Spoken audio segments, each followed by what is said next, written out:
Hi, everyone. I am joined by author Tim Wright today. He is the co host of the Wonder of Parenting podcast, a brain science approach to parenting. He has created several different rites of passage programs for boys and girls, both faith based and secular, and has authored numerous books.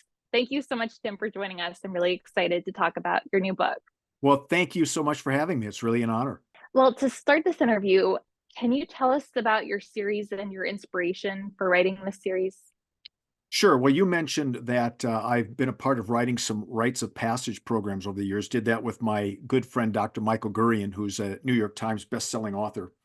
And for over 30 some years, he's been working on issues of boys and girls, how they learn, and uses a lot of brain science research to help us understand some of the differences between boys and girls. And as we were putting these rites of passage programs together, especially for the boys, I started wondering how is it that I could tell this story in a way that's not just a rite of passage program that people go through, but it's a fun, engaging story for boys, for girls, for their parents, their grandparents, that take kids on a journey that helps them begin to wrestle with some of those questions in a very backdoor way. What does it mean to grow up? What does it mean to be a good person? What does it mean to be a good man, a good woman in life? And to do it with a lot of humor, a lot of tongue-in-cheek stuff, and yet some very poignant moments as well. So that was sort of the inspiration for the Toby Baxter series, was to create a fun story in a magical land where boys and girls sort of see themselves and then begin to wrestle with some of the issues that Toby's going to wrestle with. Wonderful. Can you give us an overview of the first two books? Sure. So book one, of course, is book one. And when you're writing a series and you're starting out, you've sort of got to lay the groundwork. But essentially, what happens is that Toby Baxter is invited into a new world, and he has to get there through his closet. There's a portal in his closet, and he's led there by a river elf, and he discovers, much to his surprise, and he's only 13, that he's meant to be the hero who's going to save them. And part of being a hero is attached to a sword that only he can use. And as he goes through the process of trying to help the river elves save their land from the trolls, he has to wrestle with a lot of his own insecurities. He doesn't feel like a hero.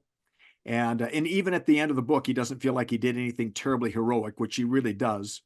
But part of what I'm trying to do is to redefine what it means to be a hero, that there are ways to be heroic without having to resort to violence, without having to resort to fighting. There are other ways to do that. And so book one sort of introduces him to the land. And then book two, he's called back in, and this has got more of a Christmas holiday theme to it, although it can be read any time of the year. And when he goes back, this time around, the sword is not there. The land is dying. And his quest then becomes to get the sword back, and has a rematch with his arch nemesis, the troll Clygon. And once again, finds himself learning some good life lessons with a lot of Christmas humor weaved in and out of the book. And every chapter in this book, the second book, is a song title of a Christmas song. And then I try to weave that into the chapter somehow in some way. Love that. Who would you say is your audience for this series? So the book is written primarily for middle school readers. So probably somewhere between, I would say maybe 8, 9, up to 15, 16, a little older. But I also wrote it so that parents, grandparents would want to read it with their kids together.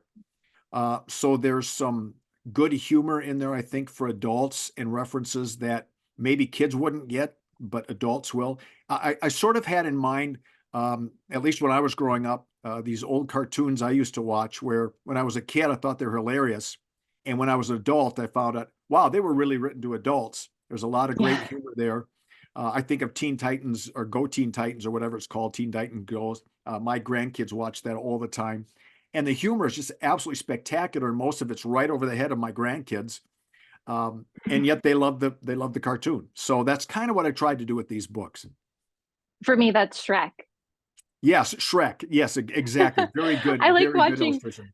Shrek as an adult. It's so different than Shrek as a kid. And as a kid, I loved it. And as an adult, I probably like it even more because you get all these references and illustrations that you didn't understand before. Perfect example.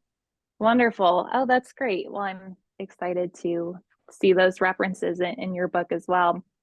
Now, why do you think that kids love and need coming of age stories? Well, let's start a little bit with why they need them. We're kind of growing up in a world where we've lost certain rites of passage that kids move through.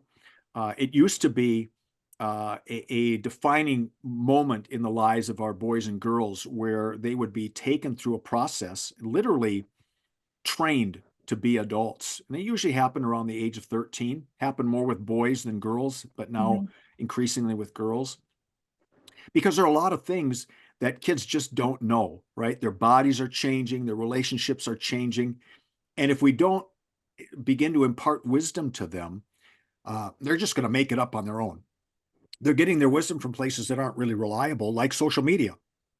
And girls, we know, are far more depressed than they've ever been because of social media. Boys don't really know what it means to be a good man as they're growing up. And that's why these stories are so important. I also think kids just love the adventure then of living through a character like Harry Potter or Hermione or Percy Jackson, or in this case, Toby Baxter, and can relate to these characters and say, yeah, I'm going through that. I've got those very same questions. And that's why these stories are so engaging for them. As a parent, it's overwhelming thinking about all of the things that you need to teach your children because Yeah, think of everything that you know and then passing all of that information on to your child. And how do you even begin? So I think books like yours are a really good place to start. And you can get so much of this information from books. And it makes me think, so I have a son that's almost 2, and every time he hangs out with a different person, he learns new things. So right. when he hangs out with my parents, he's learning things from them that I wouldn't think to teach him. And so books are a wonderful way to bring in a fresh perspective, and you can live through a different character and learn lessons from that character. Reading is really good for kids, period. It's good for brain development. It's good for their creativity. It's good for their imagination. And whether the kids are actually reading the book themselves or having the book read to them, or even listening to an audiobook, it's really, really good for them to wrestle with vocabulary words, to wrestle with concepts, imagination. And by the way, one of the things that I do in these books, and I'm already on to book 4, is I do play around with vocabulary and have some fun with some of these things that we as even as adults have a hard time understanding these rules of English and why there are certain letters where they are, why a word's spelled the way it is. So every once in a while, Toby will trip over a word and kind of wonder what does that mean, and I'm going to have to look that up later. So all of that, I hope, sort of it works in the service of not only telling a great story, just entertaining kids, but every once in a while drop a little learning into their minds, and they don't even know it. That's the way to do it. I remember growing up, my dad would make me read with a dictionary next to me because back Mm, then we didn't have the internet. Now I guess right, you could just Google things or look it up on your phone. And he would say, if there's a word that you don't know, look it up in the dictionary. And of course, I never did. I just skipped over right, those words. It probably would have been a good idea to do so. And as a child, you can learn new words a lot more easily than now. Now I come across words every once in a while that I don't know and look it up and then forget it 5 seconds later. So right. that's how it goes. Now, getting back to your book, though, you say was one of the toughest scenes to write. Yeah, there was at the end of the first book, there is the climax where Toby Baxter has to take on uh, his who becomes his arch nemesis, Clygon, who's the head of the trolls. I really wrestled with how is Toby going to win this particular battle, for lack of better words, and do it in a way that's not typical for these kinds of stories, where usually someone dies, a spell is cast on them, there's violence involved. And I wanted to create a different way to come to an ending of that story. And so it took me a little while. I kind of knew where I wanted to go, but it took me a little while to put it all together, to put all the pieces together. And it became really a pivotal scene. And then that scene then will play itself out over and over again in the next several books as he tries to find ways other than violence, other than anger. He wrestles with his anger, and how to work through that, which is really what we want to teach our kids, especially right now. We live in a world of such grievance and anger and condemnation all over the place, of course, in our politics and schools and social media. I wanted to offer an alternative, a different way for kids to process and to think about how do I stand against things that are wrong? How do I stand against things that I disagree with, but not have to resort to being an angry person, condemning people, writing them off, unfriending them? Are there other ways to deal with conflict in life? And so that was the scene where I really worked the hardest. We definitely need more of that in our world. So that's great that you incorporated that into the book. I'm curious about your creative process. So when you come across a message that you want to implement in your book, how do you come up with, so you said that you were wrestling with how to tackle this topic. Yep. How do you do so? Where do you get inspiration? Is this something that you're thinking about for weeks as you fall asleep, while you swim? Do you go for runs? What is your creative process? Well, in some ways, many of those things. The interesting thing for me was I have never written a book like this before. I've written other books, but all of them were more books for teaching and so on and so forth for leaders. So basically, what I did was I'd heard the old line, "Just write what you know," and so I just sat down and started writing, and it's been the same now for 4 books. I just see where the story takes me. And then there will come these hinge moments. All right, now what do I want to have happen? How is this going to be resolved? And that's where some thought goes into it. You're right. I go for a bike ride every day. That's a real creative time for me where I can just ruminate on the story and, okay, what about this? What about that? Um, some things come easier. And there are times I just got done reading through book 3 to send off.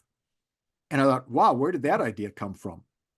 So it's interesting to me to just see where, if I allow my imagination to go, where it will take me. Of course, the issue then is to make sure that it all hangs together, right? You got to make Yeah. sure that the story makes some sense. And so there are parameters. One parameter is Toby is learning how to be a good person. So every book is built on a 4-letter word. The first was hero. Second was wise. Third book will be love, and then the fourth one. And so each book deals with a different character quality, and he's got to learn what these all mean. So that sets the agenda. And then, of course, he's going to have his conflict with the bad guys and have to make decisions about that. Be supported by friends. And then always the climax. How am I going to end the climax in a way that brings resolution to the story, but also sets up the next one? Mm. And that's challenging as a writer to come up with. Yeah. Yeah. So I'm just wrapping up. I'm right now at the climax of book 4 in Okay. my writing. It won't be out for a while, but right now I'm really wrestling. Okay. All right. I already did that. And I did that. Now, what am I going to do with this one? And so I've got some ideas floating around there, and I'm not sure where it's going to take me yet, but we'll see. Well, we're excited to see what you come up with. So we've discussed what the toughest scene to write was. Now I'm curious to know which was the most enjoyable scene to write. Oh, there are a lot of them. I think for me, the enjoyable scenes are the ones where I can have play a little bit and sort of get out of the box. One of the ways that I do that is there's actually a character called Author. An author is writing Toby's story, but Toby doesn't know that Author is writing his story. Every once in a while, Toby will find himself back in his real world, meeting up with Author, and Author's trying to figure out, how did Toby get back here? That wasn't a part of the story. So it cheats a little bit. And some characters know there's a book being written. Toby doesn't know. So Okay. it's really, I've sort of pushed some boundaries with the storytelling. And that's just been kind of fun because it's given me all kinds of creativity where I don't have to sort of stay within the parameters. We're breaking the fourth wall, whatever that is in a book. That's what I was going to ask. I know that there's a fourth wall in television, and Yeah. it sounds like you did that in your book. I've never heard of that in a book, so that's very creative. Well, thank you, thank you. And so far, it's so good. It's worked, and you know, some of the nice reviews I've had have pointed that out. That it's sort of a tongue-in-cheek way of telling stories. And it sounds like you went about it in the perfect way. Now, what do you hope that your readers will get out of the series? Well, first of all, I hope they just have fun. And you know, one of the things that we know from research is that boys tend to read less than do girls. They tend to be less engaged with books, for example, in school. Part of that is their brains are about a year and a half behind girls up until about the age of 10. So it takes them a little while longer to read than girls. So I wanted to write books, particularly that boys would enjoy, although there's strong female characters in these books. That's why they're about 200 pages long, not 700 or 800 pages, and they move quickly. I try to make sure that there's action happening every couple pages. So I hope that they have fun. I hope boys and girls will discover a joy of reading. We saw that with the Harry Potter phenomenon, right? Kids of all ages just started reading again. Yep. And I was just reading an article that said that middle school books geared to middle school readers have dropped dramatically in terms of sales, which, you know, that's not good for an author of middle school books. But what it does say is that we've got a real challenge on our hands getting our middle schoolers to read books again rather than reading screens. And, you know, if they're reading screens, great, as long as they're reading, but there's something about a book and a story. So I hope that they'll have fun. I hope they discover, you know, love for reading. Then I also hope that they would begin to wrestle with some of these character qualities in their own lives. And as Toby faces his challenges, what would I do? How am I a hero? How am I wise? Where do I need to be more wise? How loving am I? Um, and I would also hope that parents, grandparents, and their kids and grandkids would sit down and read together and have a common experience around not just good movies, which is great, but around good books. That's so important. And I think that society would be a better place if everyone did that with their children. Yeah. What's next for Toby Baxter and the River Elves? All right. So we just released book 2, which is River Home for the Holidays. And so now he is back. And the way that this book is working, you know, with Harry Potter, it was sort of one a year in his school years. You know, he aged a year. I'm just taking Toby through about a year and a half of school in 7 books. So in book 3, he is on school vacation, spring break. And unbeknownst to him, the sword is in a bunch of pieces, and it's been someone sort of put it into his closet, and he doesn't know that yet. And the story evolves from there. Then when he's sitting on an airplane, and suddenly the flight attendant begins to speak, and the flight attendant ends up being Arthur, and Arthur gets him ready for his next story. And he then heads back into River Home and has a radically different kind of experience because now his arch enemy, spoiler alert, now becomes his friend.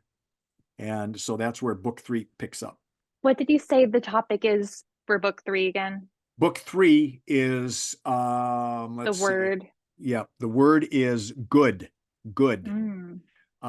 So the title of the book will be The Good Prophecy.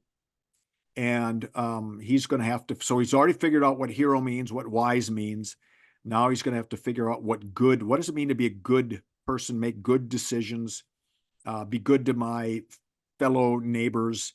And he will wrestle with that. And every time he finally gets the final clue, the final letter, then it all clicks for him. He says, okay, I think I know what I need to do. And in order to resolve it as a good person. Wonderful. Well, it sounds like there is so much more room to this story, and we're really excited to see where it goes. So we'll have to have you back on once that book comes out. I would love to do that. Thank you. The 4th one, which is in progress, and good luck finishing that up. Thank you. Well, it was wonderful speaking with you. This was a great conversation. If people are interested in ordering your book or finding out more information, where should they do so? Just go to timwrightbooks.com, TIMWRIGHT, timwrightbooks.com, and then there'll be links to the various books on Amazon. So they come out, they're in Kindle, they're paperback, and audiobook. Wonderful. Thanks so much, Tim. Thank you so much. Appreciate it.